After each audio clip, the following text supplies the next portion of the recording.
Innal hamdalillah nahmaduhu wa nasta'inuhu wa nastaghfiruhu wa nastahdihi wa na'udzu billahi min syururi anfusina wa min sayyiati a'malina may yahdihillahu fala mudhillalah wa may yudlil fala hadiyalah. Asyhadu an la ilaha illallah wahdahu la syarikalah wa asyhadu anna Muhammadan abduhu wa rasuluhu la nabiyya ba'dah. Allahumma sholli wa sallim wa barik ala nabiyyina Muhammadin wa ala alihi wa ashabihi wa man sara binahjihi ila yaumiddin, amma ba'd. Ikhwani fillah rahimani wa rahimakumullah. Alhamdulillah, pada kesempatan yang bahagia ini kita bisa melanjutkan kajian tafsir kita pada surat Al-Baqarah, di mana kita sampai ayat yang ke-42 dan 43, di mana Allah Subhanahu wa taala telah berfirman, wala talbisul haqqo bil batili wa taqtumul haqqa wa antum ta'lamun wa aqimus sholah wa atuz zakah warka'u ma'ar raki'in. Ikhwani fillah rahimani wa rahimakumullah. Di dalam surat Al-Baqarah ayat yang ke-42,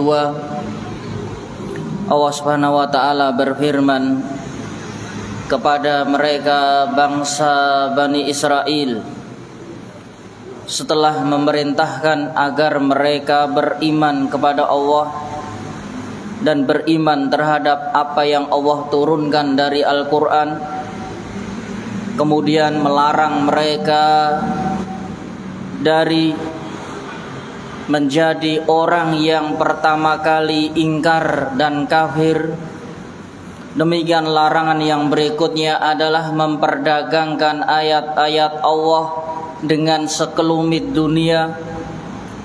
Maka pada ayat yang ke-42 ini Allah Subhanahu wa taala menegur mereka bangsa Bani Israel agar tidak mencampurkan kebenaran dengan kebatilan. Kemudian yang berikutnya larangannya adalah wa taqtumul haqqo, menyembunyikan kebaikan, kebenaran, kenubuahan Nabi Muhammad sallallahu alaihi wasallam wa antum ta'lamun, sedangkan mereka di atas ilmu, mengetahui, menyadari. Dua hal larangan berikutnya adalah yang pertama, mencampurkan kebenaran dengan kebatilan. Ini adalah sesuatu yang dilarang oleh Allah Subhanahu wa taala. Walaupun ayat ini turun kepada mereka bangsa Bani Israel, namun fungsi dari ayat ini adalah umum kepada siapa saja dari manusia, baik mereka yang beriman ya dari bangsa Yahudi, bangsa Nasrani, ataupun khusus kepada kaum muslimin yang telah mereka berislam dan bersyahadat kepada Nabi Muhammad sallallahu alaihi wasallam, agar tidak melakukan talbis. Yang namanya talbis adalah mencampurkan apa? Yaitu sesuatu yang hak, mencampurkan kebenaran dengan kebatilan. Al-haq itu adalah kebenaran yang datang dari Allah Subhanahu wa ta'ala, ataupun yang datang dari Rasulnya sallallahu alaihi wasallam. Ini bila khitabnya, ungkapannya kepada kaum muslimin. Sedangkan kalau khitab ini ya ditujukan kepada bangsa Yahudi, Jangan mencampurkan kebenaran berarti kitab yang Allah turunkan kepada mereka. Jangan dicampur dengan apa? Dengan kebatilan, dengan tambahan-tambahan ataupun pengurangan-pengurangan yang dilakukan oleh tetua mereka, pendeta-pendeta mereka, akhbar mereka. Ini adalah larangan. Apabila sesuatu yang hak datang dari Allah, dilarang dicampurkan dengan sesuatu yang lain. Biarkan al-haq apa adanya, tidak ditambah juga tidak dikurang. Dan kenyataannya kitab Taurat, kitab Zabur, kitab Injil, ya bukan suatu kebenaran lagi. Sudah bercampur kebenaran tersebut dengan banyak-banyak kebatilan. Karena apa? Karena kepentingan dari pendeta, ruhban di saat itu. Dan pada ayat sebelumnya sudah Allah tegur, tidak boleh menjual, memperdagangkan ayat-ayat Allah dengan sesuatu yang rendah dari kenikmatan-kenikmatan dunia. Walaupun orang memandangnya itu sesuatu yang sangat baik, sangat indah, sangat menyenangkan, itu adalah semata-mata dunia. Allah memandangnya sesuatu yang kecil bila dibandingkan dengan akhirat.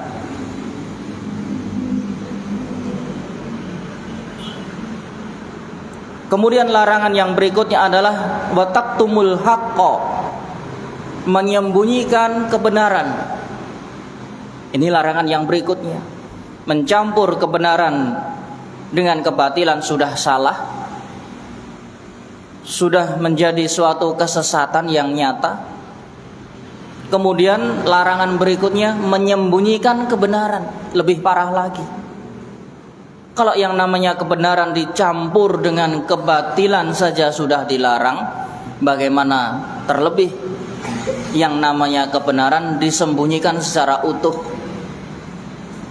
Ini perbuatan dosa yang lebih buruk lagi. Wa antum ta'lamun, sedangkan kalian sadar, kalian tahu bahwasanya ini batil, ini hak, kemudian dicampur. Bahwasanya ini kebenaran, kemudian sengaja disembunyikan. Yaqulu ta'ala, Allah Subhanahu wa ta'ala berfirman, nahyan lil yahud, memberikan larangan kepada kelompok Yahudi, amma kanu yata'ammaduna, yang mereka melakukannya dengan kesengajaan. Sehingga orang-orang Yahudi itu mereka sesat di atas ilmu. Bukan bodoh, bukan tidak tahu, bukan karena alpa, bukan karena tidak sengaja, bukan karena tidak mengerti, tapi mereka menyengaja. Kanu yata'ammadun, mereka memang sengaja melakukan hal itu. Apa perkara yang pertama? Min talbisil haq bil batil. Mereka mencampurkan kebenaran dengan kebatilan. Taurat yang mereka miliki datang dari Allah adalah benar, namun ditambahi, namun dikurangi. Injil yang mereka peroleh dari Nabi Isa adalah kebenaran, namun dia dicampur dengan kebatilan, dengan cara menambah atau dengan cara mengurangi. Bahkan ayat Al-Quran ketika itu adalah ayat yang suci, ayat yang benar, tapi ketika ditambah atau ketika dikurangi maka menjadi batil. Dan ini adalah cara yang sengaja yang dilakukan oleh ahli batil, menyengaja menambah, menyengaja mengurangi, ataupun mencampurkan kebenaran dengan kebatilan. Wa kitmanihimul haq. Kemudian urusan yang kedua adalah mereka menyembunyikan kebenaran secara utuh. Lebih parah lagi. kebenaran yang benar-benar bulat disembunyikan. Dan yang dimaksud di sini adalah tentang kenabian Nabi Muhammad SAW. Mereka sembunyikan.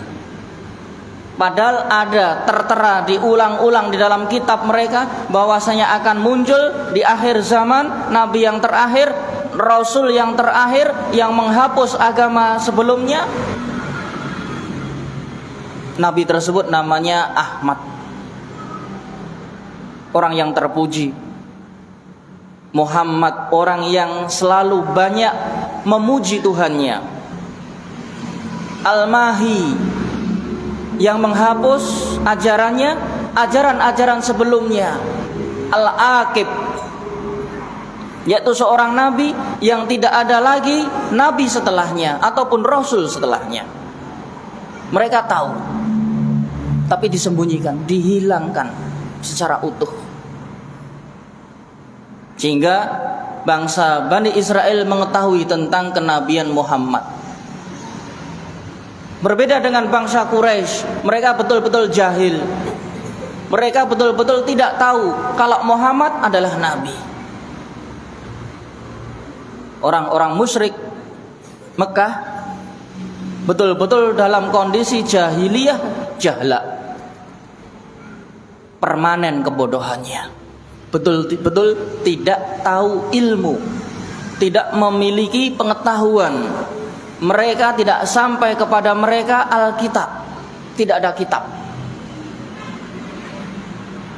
Sehingga kejahatan orang yang tahu kebenaran kemudian menyembunyikan itu lebih parah daripada orang-orang yang murni polos tidak tahu, yaitu bangsa musyrik Mekah.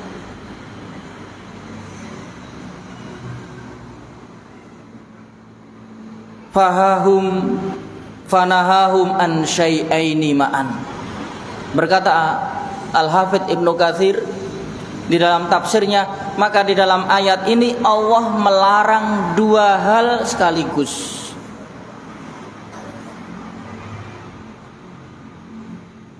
Yaitu larangan untuk mencampurkan kebenaran dengan kebatilan dan larangan menyembunyikan kebenaran. Maka dari sini bisa dipahami bahwasanya Allah memerintahkan agar kebenaran itu dibiarkan apa adanya, jangan dicampur. Misalkan air yang dipakai untuk toharoh, bersuci misalkan, air ya bersih, ditaruh di ember, kemudian dimasuki najis, maka akan menajisi semua. Maka air yang bersih biarkan bersih apa adanya. Sehingga apa? Sehingga bisa digunakan, bisa dimanfaatkan. Itu sederhana. Air yang suci di dalam bak mandi, di dalam ember, di dalam sumur. Kalau misalkan di sumur airnya bersih mengalir, namun ditaruh di sana bangkai misalkan, bangkai kambing, bangkai sapi, dimasukkan sumur, apa yang terjadi? Terjadi pencemaran, kontaminasi antara kebersihan dengan perkara najis tersebut. Misalkan di sini air minum ini ataupun air galon, air aqua bersih dia, tapi begitu dicampur dengan khamr, arak misalkan, maka menjadi najis. Dia akan tercemar, sehingga tidak bisa difungsikan, tidak bisa digunakan lagi. Ini kejahatan orang yang mencampur antara kebenaran diolah bersama kebatilan, yang akhirnya apa? Tidak bisa lagi digunakan. Maka ini kejahatan yang sangat jahat. Dan hal semacam ini dilakukan oleh orang Yahudi secara sengaja. Wa antum ta'lamun. Allah berikan garis bawah bahwasanya perbuatan-perbuatan tercela yang dilakukan oleh orang-orang Yahudi sejak zaman dahulu, mereka melakukannya dengan sengaja. Dan kisah-kisah semacam ini di dalam Al-Quran banyak. Ketika bangsa Bani Israel diperintah oleh Allah untuk berperang, misalkan turun syariat jihad, Nabi mereka menyampaikan, mari kita berperang melawan musuh. Apa jawaban Bani Israel? Idhab anta wa rabbuka faqatila inna hahuna qaidun. Wahai Nabi, engkau seorang Nabi dan engkau memiliki Tuhan, peranglah engkau dan Tuhanmu. Kami di sini menunggu kalian, menunggu kemenangan.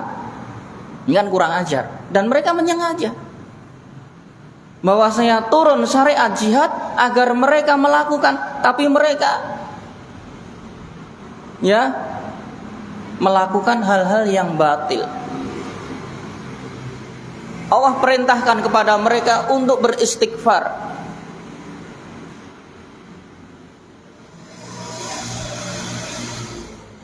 Tapi mereka justru meminta khintoh. Khintoh artinya apa? Gandum. Mereka diperintahkan untuk menghapus dosa, memohon Allah ampunan, tapi mereka meminta kepada Allah, berdoa kepada Allah agar diberikan makanan gandum yang melimpah. Ini suatu perbuatan dosa yang sangat besar. Mereka merubah, mereka menyengaja, mereka mencampurkan kebenaran-kebenaran dengan kebatilan. Padahal Nabi mereka masih hidup. Nabi mereka di tengah-tengah mereka. Mereka berani menawar syariat, berani menolak syariat, berani menolak perintah Allah dan Rasul mereka. Hidup-hidup. Bagaimana dengan ketika Rasul mereka wafat, Nabi mereka telah tiada? Lebih berani lagi tentunya. Ini sifat dan watak yang dimiliki oleh bangsa Bani Israel. Sehingga dalam ayat Al-Baqarah ayat yang ke-42 ini Allah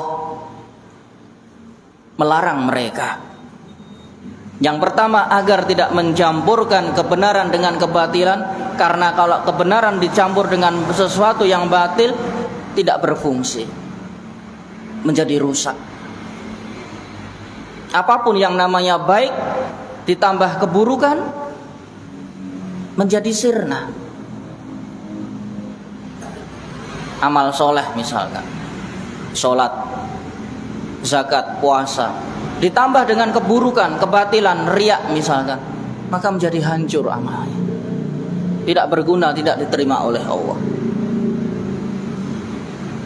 Maka segala sesuatu yang hak kalau dicampur dengan kebatilan maka menjadi rusak, menjadi tidak berguna. Kitab Taurat yang Allah turunkan, kitab Injil yang Allah turunkan kepada mereka, begitu dicampur dengan ucapan-ucapan pendeta-pendeta mereka, sehingga tidak berguna lagi, tidak bernilai lagi, tidak dihukumi sebagai kitab Allah lagi. Muharraf, dia sudah berubah. Bukan kitab suci lagi, kitab yang sudah berubah. Kitab yang berubah tidak bernilai, karena bukan datang dari Allah Subhanahu wa ta'ala. Ini kejadian secara khusus turun kepada Bani Israel. Namun ayat ini adalah umum, ditujukan kepada siapapun, termasuk kaum muslimin. Larangan agar tidak mencampurkan kebenaran dengan kebatilan. Kemudian larangan yang berikutnya, tidak boleh menyembunyikan kebenaran. Yang namanya kebenaran harus dimunculkan, harus didukung, harus didengungkan, harus didakwahkan.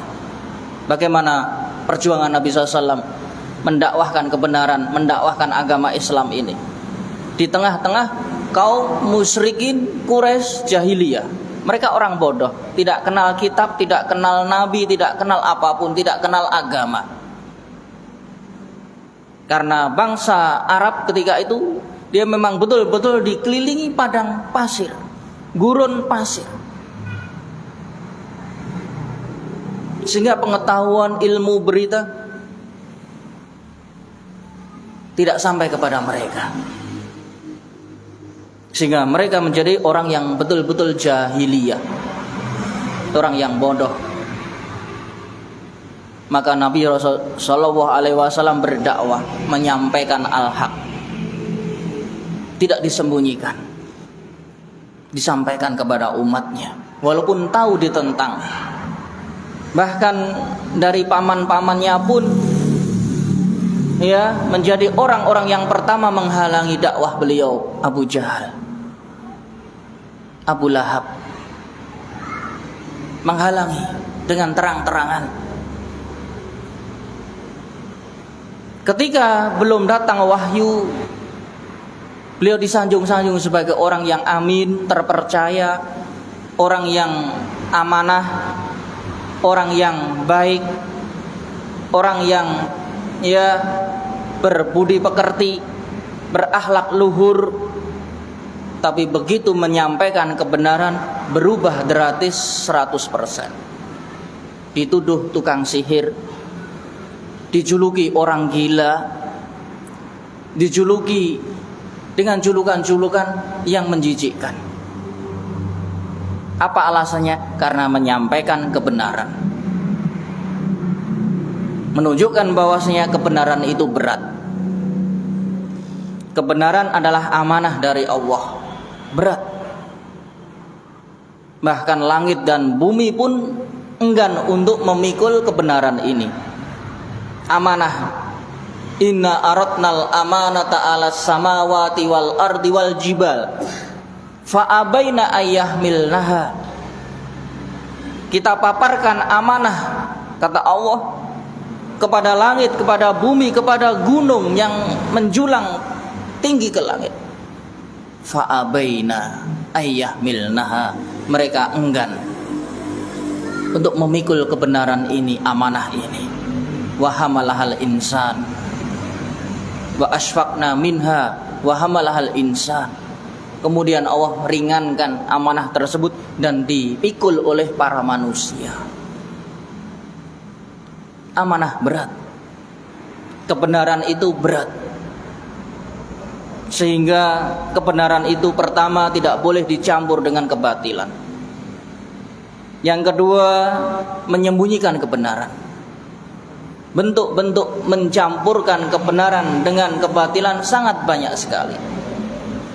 Misalkan di dalam ya ibadah sangat banyak dijumpai. Seorang mengerjakan sholat, padahal sholat sudah pakem, diajari oleh Rasulullah SAW. Rasulullah SAW suatu hari naik mimbar, sehingga beliau terlihat dari depan sampai belakang. Kemudian melakukan gerakan-gerakan dan memperkeras suara, mengajari di hadapan para sahabat tata cara sholat. Sehingga Nabi SAW setelah itu mengatakan, "Shollu kama ra'aitumuni usolli." Sholatlah wahai para sahabat sebagaimana barusan kalian melihat aku sholat di atas mimbar.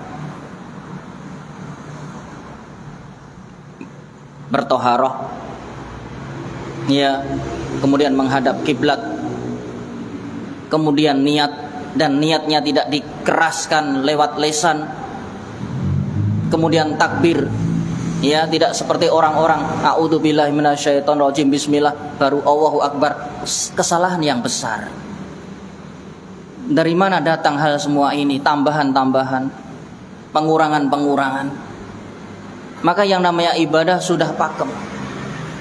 Ibadah sholat adalah kebenaran, namun ketika dicampur dengan hal-hal yang tidak benar, tidak lurus, maka menjadi amal ibadahnya tidak bernilai.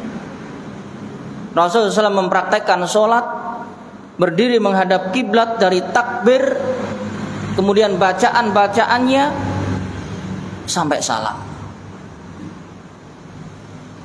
Sampai zikir setelah salam pun diajarkan oleh Nabi SAW apa yang harus dibaca, sehingga tidak diperkenankan seseorang merubah, ya, ataupun mengganti, ataupun mencampur, ataupun mengurangi nilai ibadah tersebut.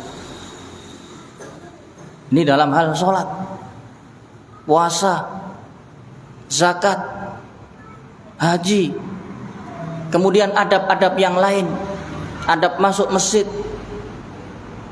ya, adab bertetangga, adab kepada kedua orang tua. Semua aturan kehidupan telah ditata semuanya.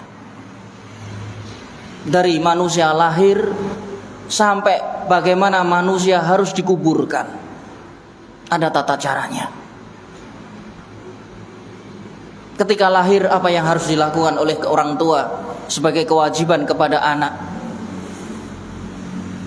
Hari ketujuh sang bayi, ya, dicukur rambutnya, kemudian diberi nama dan disembelihkan akikah. Kemudian dirawat, dibesarkan, ditumbuhkan, ya. Di sana ada adab-adabnya bagi orang tua. Bayi yang baru lahir diberikan rodhoah, susuan. Setelah susuan ke pengasuhan. Setelah diasuh kemudian hadonah, dididik. Terus begitu. Sampai aturan-aturan manusia, anak yang usia 7 tahun, Rasulullah memerintahkan muru auladakum bis sholat, ajarkan sholat kepada putra-putrimu selagi usia 7 tahun. Hingga dia dewasa, tumbuh sampai wafat. Kalau sudah mati bagaimana? Kalau sedang sakit keras bagaimana? Rasulullah menuntunkan lakinu mautakum la ilaha illallah. Tuntunlah orang-orang yang hampir mati di antara kalian dengan kalimat la ilaha illallah. Orang yang hampir mati, bukan orang yang sudah mati. Mautakum artinya orang yang mau mati. Dengan apa? La ilaha illallah. Agar apa? Agar ucapannya ditutup ketika mati dengan kalimat la ilaha illallah. Dengan itu dia masuk surga. Dan Rasulullah mempraktekkan kepada pamannya Abu Thalib ketika sakit keras, karena adalah paman satu-satunya yang dekat, yang selalu melindungi, mengawasi, membiayai. Begitu beliau sakit keras, didatangi, dijaga. Mendekati sakarat, ditalkin la ilaha illallah. Wahai pamanku, katakan kalimat la ilaha illallah.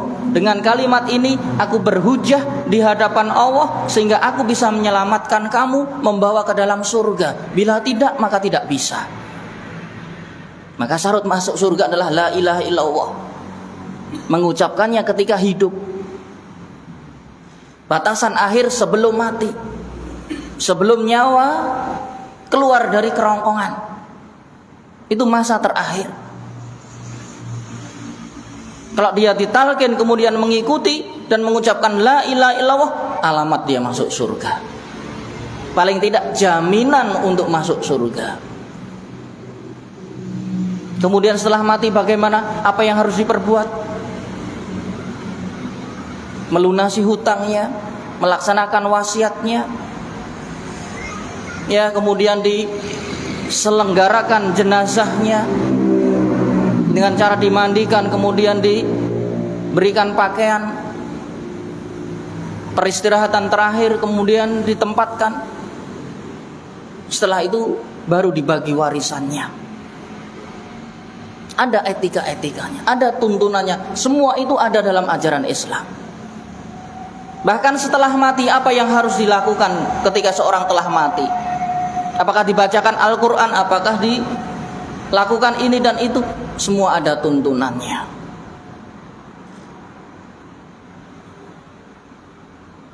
Sehingga kebenaran-kebenaran jangan lagi dicampur dengan kebatilan. Yang namanya ibadah itu mahdoh. Ibadah itu mencari pahala. Ketika ibadah tidak sesuai perintah, maka mau mencari pahala dari mana? Allah tidak memerintahkan. Rasulullah SAW tidak menyuruh, tidak mengajari. Kemudian dia melakukan ibadah. Ini ibadah, siapa yang mau ngasih pahala? Maka dari sini jelas ayat ini umum, berkenaan dengan tatanan kehidupan. Wala talbisul haqqa bil batil. Jangan kamu mencampurkan kebenaran-kebenaran dengan sesuatu yang batil, yang tidak benar. Wa taqtumul haqqa, dan kalian menyembunyikan kebenaran. Ini lebih berat lagi. Yang namanya kebenaran disembunyikan, dilipat, digunting, tidak disampaikan, tidak diajarkan, tidak diteruskan. Ini adalah suatu yang lebih parah lagi.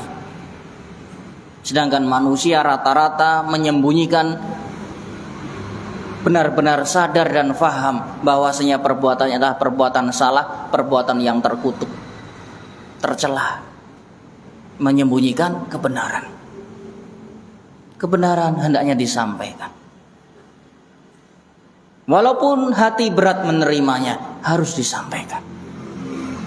Kebenaran walaupun pahit, maka harus diajarkan. Mengajarkan kepada anak istri misalkan, sholat tepat waktu. Jangan sampai keluar dari batas waktu sholat. Ya, mengajarkan bacaan gerakan sholat dengan benar. Ya, mengajarkan Al-Quran, bacaannya, makharij hurufnya, ya, pengucapannya, lafadznya. Kemudian setelah itu apa? Mempelajari maknanya. Al-Quran bukan hanya dibaca melalui lisan. Ada yang lebih penting lagi, yaitu apa? Ditadaburi. Al-Quran ditadaburi maknanya. Maka kalau seandainya dia membaca tidak tahu artinya, harus mengetahui artinya semampunya, sekuatnya. Al-Quran ditadaburi, direnungi, difahami, sehingga hati ini mendapatkan cahaya. Kenapa? Karena dia merenungkan makna-maknanya, arti-arti yang terkandung di dalam ayat-ayat. Dia mendapatkan pencerahan di dalam hatinya. Berbeda dengan ketika seorang hanya sekedar melantunkan, membaca, tapi maknanya, maksudnya, tujuannya. Maka dari sini bisa jadi seseorang membaca ayat Al-Quran, sedangkan Al-Quran melaknati dia. Bayangkan, Al-Quran dibaca, namun Al-Quran melaknati dia. Kenapa? Karena tidak tahu makna. Allah memerintahkan ini, dia meninggalkan. Allah melarang ini, justru dia menerjang. Allah perintahkan sujud, dia tidak sujud. Kenapa? Karena tidak tahu makna. Sehingga Al-Quran diturunkan dengan bahasa Arab yang jelas, dalam rangka untuk ditadaburi, untuk dicerna maknanya. Sehingga banyak ayat yang memerintahkan, afala yatadabbarunal Qur'an am ala qulubin aqfaluha. Mengapa mereka tidak mentadaburi makna-makna Al-Quran? Ataukah hati-hati mereka terkunci? Ini pertanyaan dari Allah. Mengapa? Apa yang menghalangi seseorang tidak merenungi bacaan Al-Quran? Ataukah hati mereka terkunci? Ataukah mereka berpaling dari Allah padahal mereka membacanya?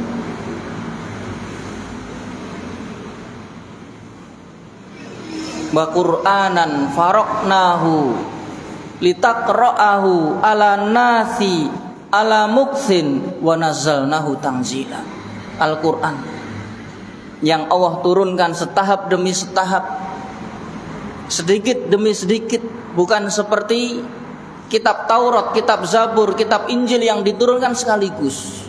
Al-Quran turun kepada Nabi SAW ayat demi ayat. Tujuannya apa? Agar dipahami, agar dimengerti makna-maknanya. Tidak sekaligus satu kitab turun dari langit, tidak. Tapi satu ayat demi satu ayat. Supaya apa? Supaya para sahabat mudah memahami makna-maknanya dan bisa mengamalkannya secara bertahap. Akan kesulitan kalau Al-Quran 30 juz langsung turun dari langit begitu saja, tahu-tahu turun ke meja. Nabi menyampaikan kepada bangsa jahiliyah pun susah. Mau dimulai dari mana?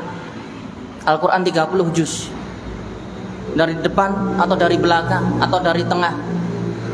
Tapi Al-Quran turun selama 20 tahun. 10 tahun di Mekah, 10 tahun di Madinah. Turun secara berurutan, bergantian, sesuai kejadian demi kejadian. Terjadi peperangan ini, turun ayat perang ini.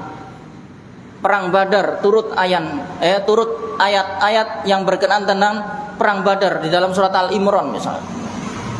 Perang Uhud misalkan. Ketika terjadi ini, terjadi itu, turun ayatnya. Sehingga Al-Quran itu turun dengan latar belakang dan sejarah. Harus dimengerti, harus dimaknai dengan baik. Bila tidak, maka Al-Quran hujjatun laka au alaika. Al-Quran sebagai hujah yang memasukkanmu ke surga atau menyeretmu ke neraka. Kenapa bisa menyeret seseorang ke neraka? Karena dia hanya sekedar membaca. Sedangkan maknanya, perbuatannya, dia menyelisihi apa yang dia ucapkan. Lima taquluna ma la taf'alun. Kamu mengucapkan sesuatu yang tidak kamu kerjakan. Sehingga Al-Quran dibaca, hakikatnya Al-Quran melaknati dia. Bukan membaca, ya, bukan melaknati pembacanya, tapi melaknati tubuh dia yang enggan untuk mengerjakan. Bagaimana berarti kita tidak usah belajar tafsir, kita tak usah belajar Al-Quran, tidak perlu membaca Al-Quran? Lebih salah lagi. Yang membaca saja dia terancam, terpapar masuk neraka, bagaimana orang yang tidak membaca sama sekali? Lebih tidak selamat tentunya. Maka dari sini kita mempelajari Al-Quran, membacanya dan memaknainya secara bertahap, walaupun satu ayat, walaupun lama sampai 20 tahun, sampai 30 tahun, tidak ada masalah. Selagi kita berusaha menjelaskan, memahami makna-maknanya, maka tujuan akhir itu bukan menjadi tujuan. Kalau seandainya dia diwafatkan di tengah-tengah mempelajari Al-Quran, dia sudah belajar memaknai Al-Quran, tidak menyelisihi apa yang ia baca. Maka dua kandungan ini, ya, mencampurkan kebenaran dengan kebatilan, dan perbuatan yang lebih parah lagi adalah menyembunyikan kebenaran secara utuh. Dan yang dimaksud di dalam ayat ini adalah mereka bangsa Yahudi menyembunyikan tentang kenabian Nabi Muhammad sallallahu alaihi wasallam. Padahal di ayat sebelumnya Allah sudah tegur, wala takunu awwalaman kafara bih. Jangan kamu menjadi orang yang pertama kali ingkar, kafir kepada Muhammad. Kamu sudah tahu ciri-ciri mereka, ciri-ciri Nabi Muhammad, turun di mana, di negeri mana. Jangan pernah menjadi orang yang pertama kali ingkar, tapi kenyataannya ingkar. Kenapa? Karena tidak sesuai dengan hawa nafsu mereka. Mereka yang mereka inginkan adalah Nabi Muhammad adalah terlahir dari bangsa mereka, bangsa Yahudi. Karena Nabi Muhammad terlahir dari bangsa Arab, ya, mereka mengingkarinya, sehingga disembunyikan kenabian Muhammad. Kalaupun dimunculkan, Nabi Muhammad akan datang. Dia dari bangsa Arab dan ajarannya khusus kepada bangsa Arab. Ini adalah mencampurkan kebenaran dengan kebatilan. Kebenarannya di mana? Mengatakan bahwasanya Nabi Muhammad muncul di Jazirah Arab. Kebatilannya yang mana? Bahwasanya ajaran Nabi Muhammad khusus bagi orang Arab. Ini batil. Ya, ini adalah ucapan yang batil. Siapa yang mengatakan bahwasanya ajaran Nabi Muhammad khusus diperuntukkan bangsa Arab? Ya, ayatnya jelas, rahmatan lil alamin.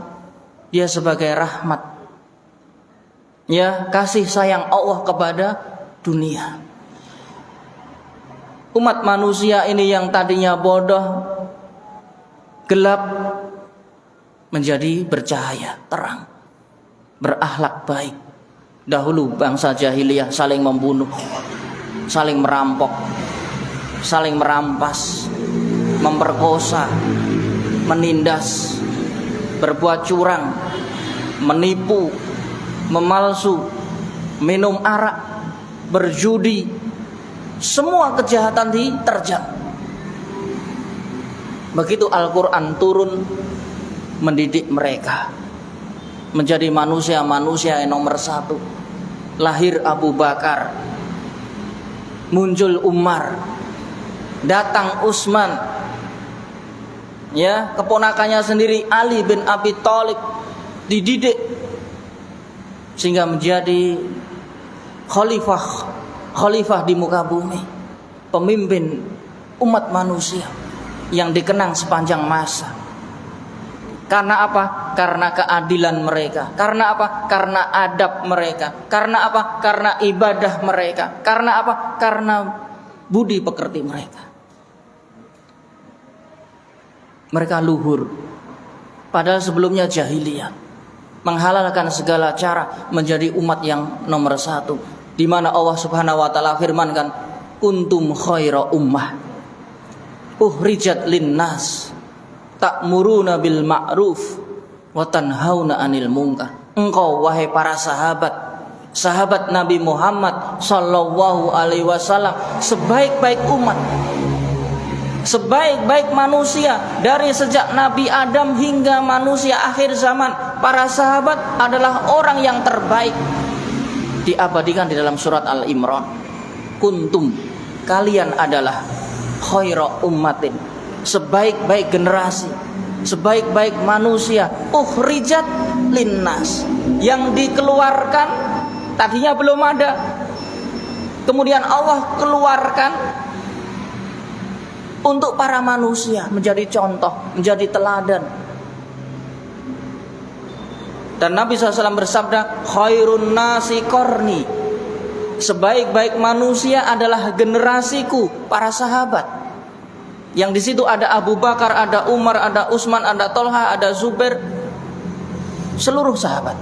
Itu adalah manusia terbaik dari anak cucu Adam. Dan surga akan dimasuki oleh pertama kali bukan Nabi Adam, bukan Bani Israel, bukan bangsa yang lain, tapi dimasuki oleh Nabi Muhammad SAW beserta umatnya. Yang namanya umatnya, yang nomor satu adalah para sahabatnya. Surga yang dijanjikan oleh seluruh manusia dari sejak zaman Adam hingga manusia terakhir. Ya, ketika bangkit hari kiamat, ternyata surga dijanjikan untuk Nabi Muhammad beserta umatnya. Betul-betul umat ini adalah sebaik-baik umat kalau berpegang dengan kebenaran, tidak mencampurkan kebenaran dengan kebatilan, tidak menyembunyikan kebatilan. tidak menyembunyikan kebenaran. Tapi yang menjadi penyakit umat adalah kadang-kadang mencampur. Ini bukan penyakit zaman sekarang, sejak zaman dahulu Bani Israel. Mencampurkan kebenaran dengan kebatilan, menyembunyikan kebenaran.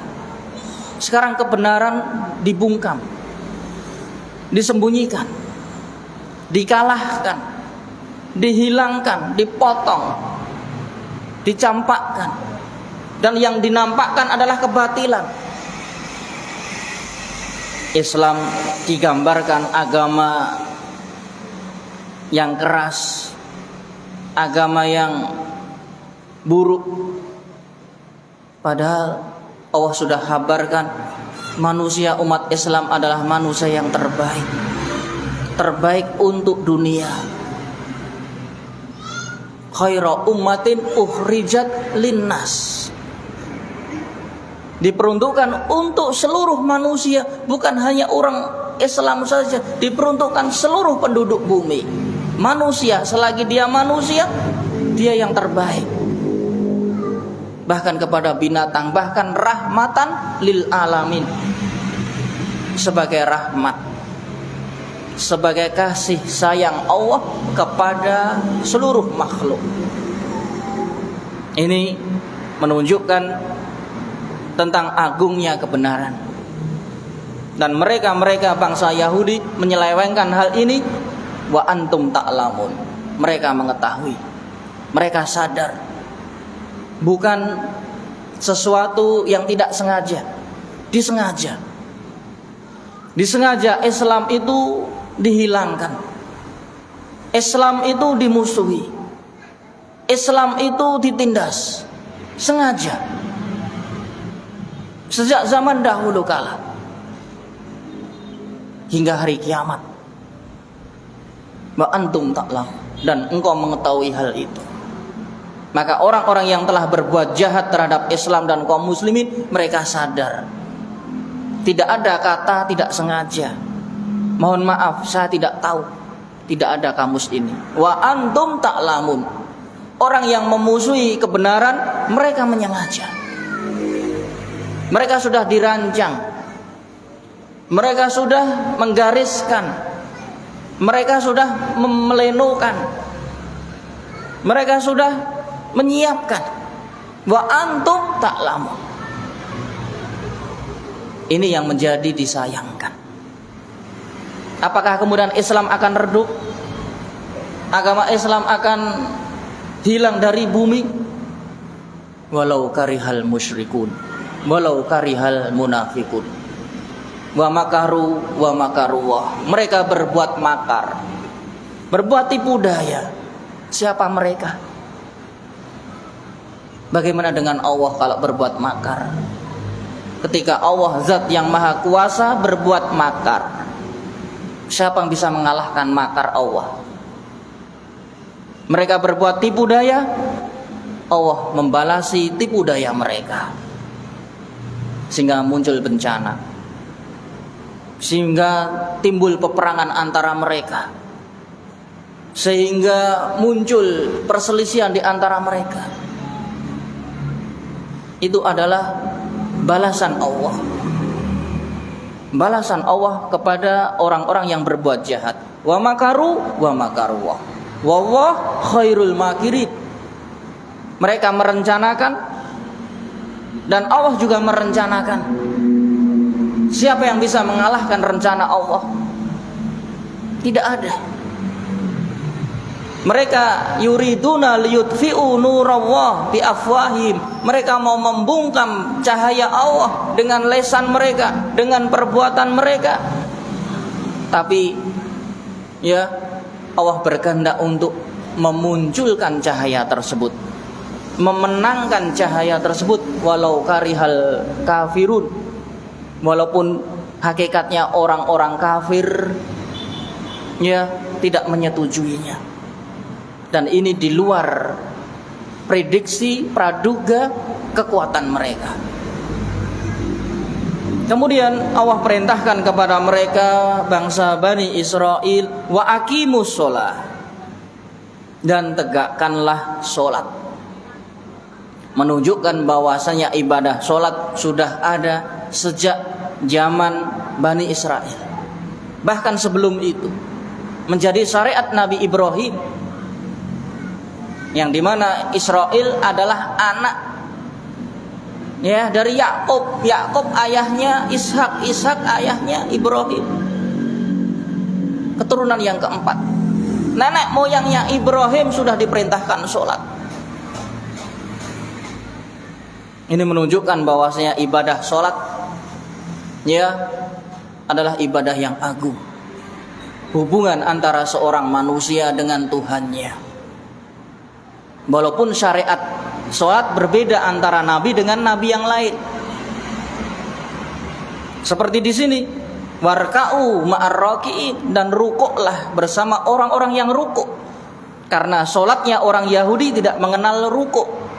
Tidak ada rukuk di dalam kamus sholat Bani Israel. Orang Bani Israel sholat mereka, tapi tidak kenal rukuk. Maka di dalam ayat ini sebagai tambahan syariat orang Islam, maka rukuklah bersama orang-orang yang rukuk. Yang namanya rukuk adalah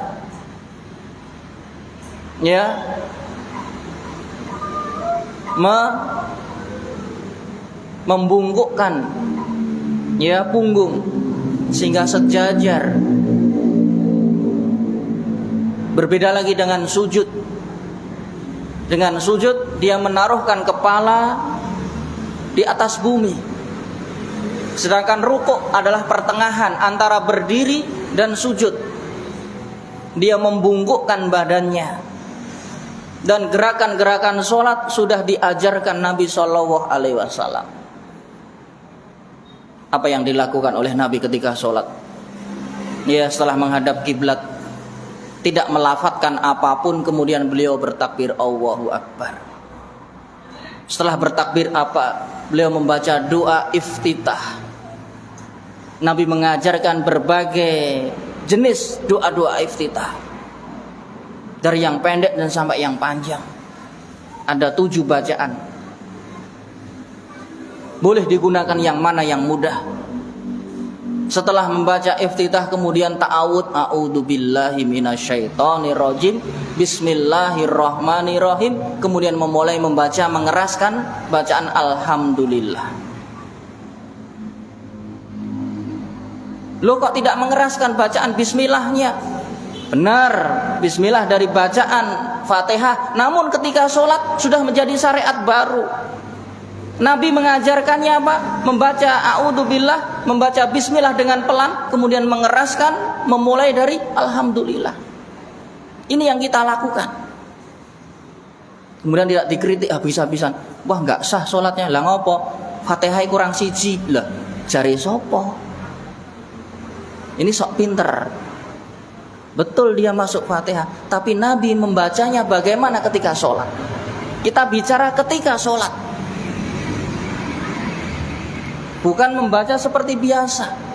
Bagaimana Nabi membaca ketika sholat? Harus disesuaikan dengan syariat.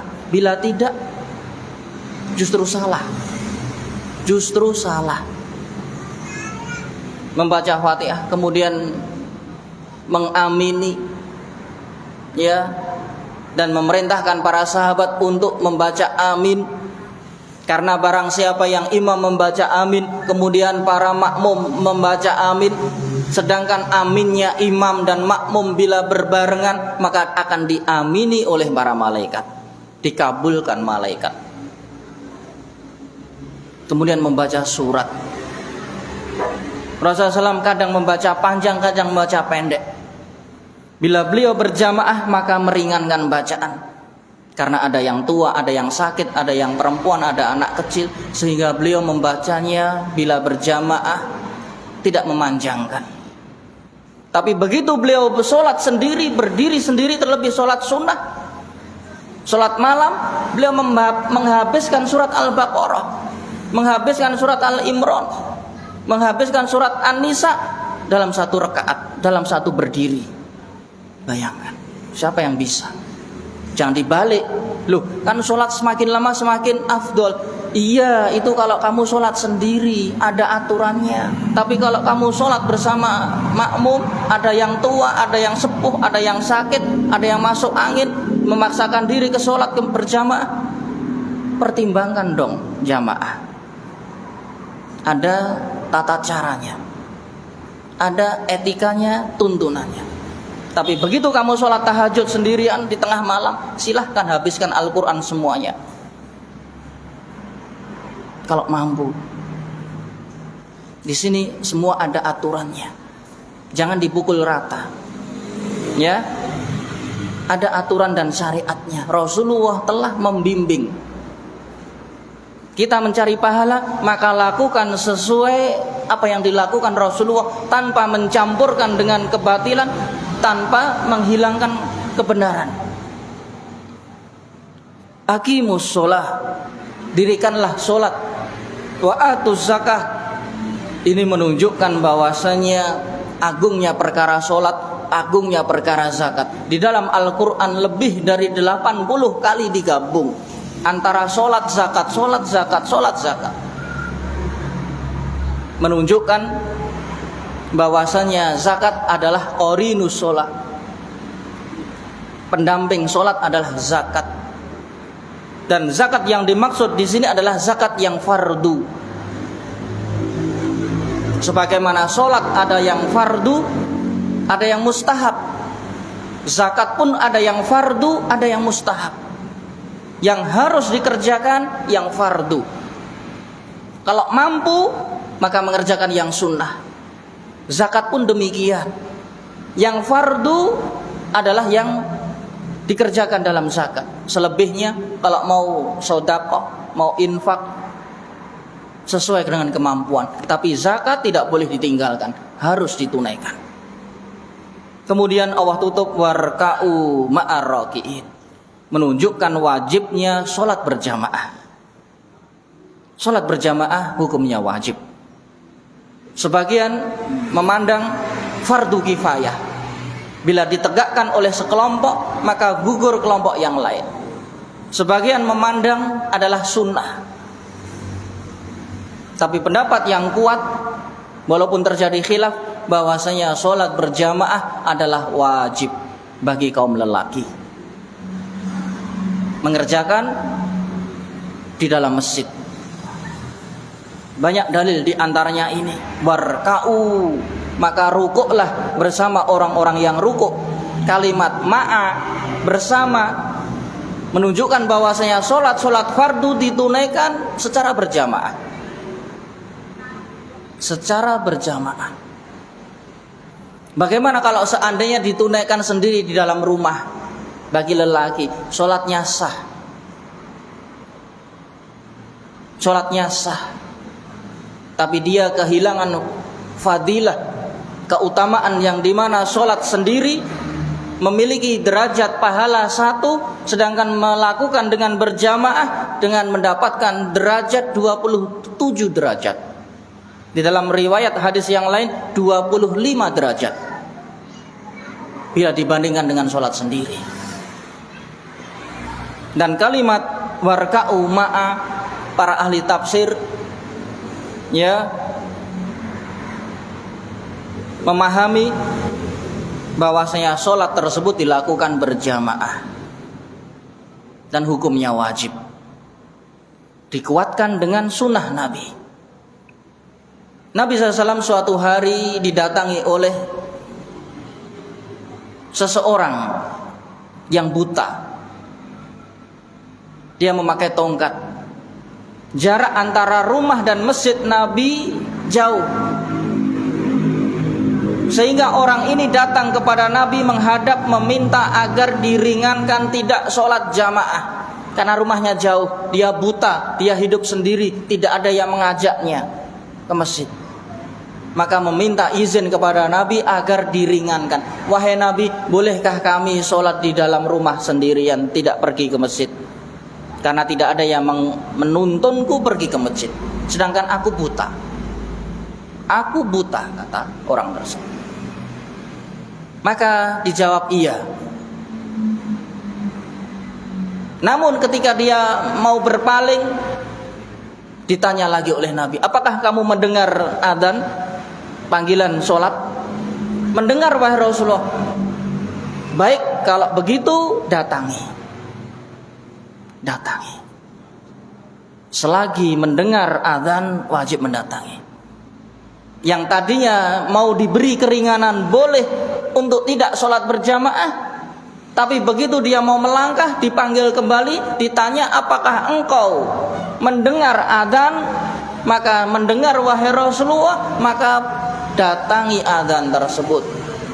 Menunjukkan selagi dia mendengar adzan, maka wajib mendatangi panggilan adzan. Orang di masjid adzan, hayya 'alas shalah, hayya 'alal falah. Mari kita mendatangi kebaikan-kebaikan, mendatangi sholat. Kok dia kemudian sholatnya di rumah? Kan sudah dipanggil. Maka menunjukkan bahwasanya berjamaah adalah kewajiban memenuhi panggilan adzan. Kecuali kalau dia buta, tidak ada adzan dan tidak mendengar adzan, silahkan dia sholat di rumahnya. Tapi begitu dia mendengar adzan, maka kewajibannya mendatangi muadzin yang memanggil dia. Dia wajib mengerjakan secara berjamaah. Dan masih banyak dalil yang menunjukkan, yaitu apa? Wajibnya sholat berjamaah. Sekali lagi terdapat khilaf, perbedaan. Ya, ada yang mengatakan sekedar sunnah, ada yang mengatakan ya sekedar fardu kifayah, bila dilakukan oleh sekelompok maka gugur yang lain. Dan pendapat yang kuat adalah kewajiban bagi setiap lelaki muslim. Di dalam hadis yang lain Rasulullah SAW menegaskan, ya, mau membakar rumah orang-orang dari kalangan lelaki yang tidak datang ke Masjid Nabawi. Beliau memerintahkan pemuda untuk mendatangkan kayu bakar dan mau menghidupkan api dan dilempar ke rumah orang-orang siapa yang tidak datang ke masjid. Menunjukkan keinginan Nabi ini bahwasanya sholat berjamaah adalah hukumnya wajib. Karena Nabi ingin membakar rumah para lelaki yang tidak mendatangi ke masjid. Dan beliau tidak membakar rumah-rumah tersebut karena ada wanita, ada anak kecil, sehingga tidak dilakukan oleh Nabi. Kalau seandainya dia hidup sendiri di rumahnya, ditempati sendirian, akan dibakar oleh Nabi. Karena berhubungan ada wanita, ada anak kecil, ada orang tua yang memang mereka tidak wajib ke masjid, sehingga rumah mereka tidak jadi dibakar. Maka keinginan Nabi ini menunjukkan bahwasanya bukti kuat sholat berjamaah adalah wajib bagi lelaki. Dan sampai di sini kajian kita akhiri. Subhana wa bihamdika asyhadu an la ilaha illa anta astaghfiruka wa atubu ilaik. Assalamualaikum warahmatullahi wabarakatuh.